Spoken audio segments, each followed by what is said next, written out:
आपने कहा पूजा आरती करो सब ठीक हो जाएगा। सपने में आप मुझे बोलते एक माता पिता की तरह। गुरुजी बचपन में ही मेरे माँ बाप एक्सपायर हो गए थे।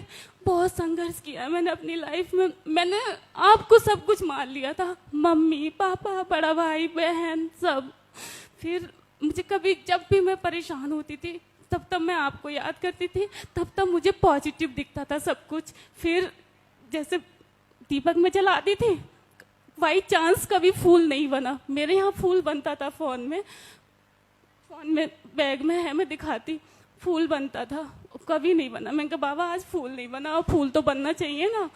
तो आप मतलब तुरंत फूल बनने लगता था। मैं बहुत खुश हो जाती, मुझे पॉजिटिव आएगा, जरूर आएगा।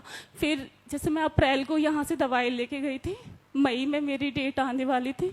मैं पुलिस में हूँ, ये क्लर्क हैं PWD विभाग में, तो हम लोग साथ नहीं रह पाते हैं।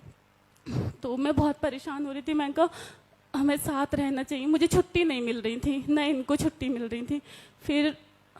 फिर मैं कह रही क्या करना चाहिए, बहुत टेंशन हो गई थी। आपने कहा कोई बात नहीं बेटा, इस महीने से ही तो अगले महीने आ जाएगा। इस तरीके ने आपने मुझे सर पे हाथ रख के समझाया, मुझे बहुत अच्छा लगा। फिर अगले महीने में छुट्टी लेके घर गई, फिर मुझे पॉजिटिव आ गया। गुरुजी मुझे कहीं से फ़ायदा नहीं होता। IVF के लिए बोल दिया था डॉक्टरों ने, जहाँ जाती थी IVF, इसके अलावा कोई चांस नहीं था। अब नेगेटिव ऊर्जा से भी राहत मिल गई? पहले से राहत है गुरुजी, पर अब भी ब्लड वगैरह अब भी दिखाई देता है। बहुत कमजोरी आ जाती है, उठा नहीं जाता। फिर बिस्तर से मुझसे हाथ पैरों में दर्द रहता है, मेरी टांगों में बहुत। दीप आरती सुबह शाम 2 टाइम कर रही हो? कुछ भी हो जाए गुरुजी, मैंने अभी तक दीपक आरती नहीं छोड़ी। 2 टाइम के अलावा 3 टाइम तो की, पर 2 टाइम तो कंटिन्यू की। चाहे रात के 10 बजे मैं ड्यूटी से घर आई, चाहे मैं सुबह 6 बजे गई, मगर करके गई और आके भी करी। तो कंटिन्यू करती हूँ बाबा। गई वो, और कभी कभी आती है ना, तो अब बिल्कुल चली जाएगी। कहीं नहीं डरना, कुछ नहीं कर पाएगी। उसका जो कोशिश थी उसने कर ली, अब वो हार चुकी है, हम जीत चुके हैं। और बच्चा आएगा, स्वस्थ आएगा, बिल्कुल स्वस्थ आएगा, बिल्कुल। और तुम डॉक्टर ने बोला था कि तुम कभी माँ नहीं बन सकती। अगर बाई चांस बन भी गई तो तुम्हारे ट्यूब में बच्चा फंस जाएगा और हार्ट बीट, मतलब तुम्हें फिर से ऑपरेशन करना पड़ेगा ट्यूब का।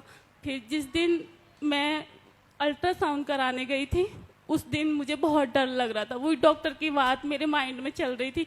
पर मैं दीपक घर में अखंड दीप जला के तब मैं बाबा के यहाँ, वो डॉक्टर के यहाँ गई थी।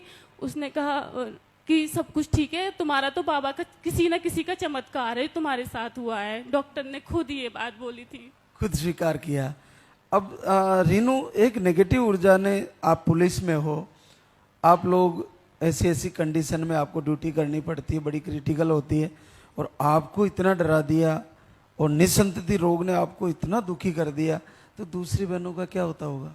बाबा दुनिया बहुत खराब है, बहुत ज्यादा। मेरा हाथ देख के खुद ही बोलते थे कि तुम्हारे हाथों में तो संतान की रेखा ही नहीं है। खुद ही बोलते थे कि बाबा मैं ऐसे कैसे हो सकता है कि तुम कभी मां नहीं बन सकती, कोई संतान की रेखा ही नहीं है।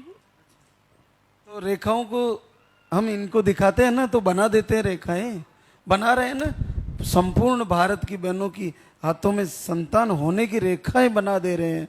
ऐसे दयालु सब मातृशक्ति को आशीर्वाद दे रहे हैं। और तुम्हारा भी बेटा आने वाला है, मैं मिलूंगा तुम्हारे से फिर से, और नन्हे मुन्ने के साथ।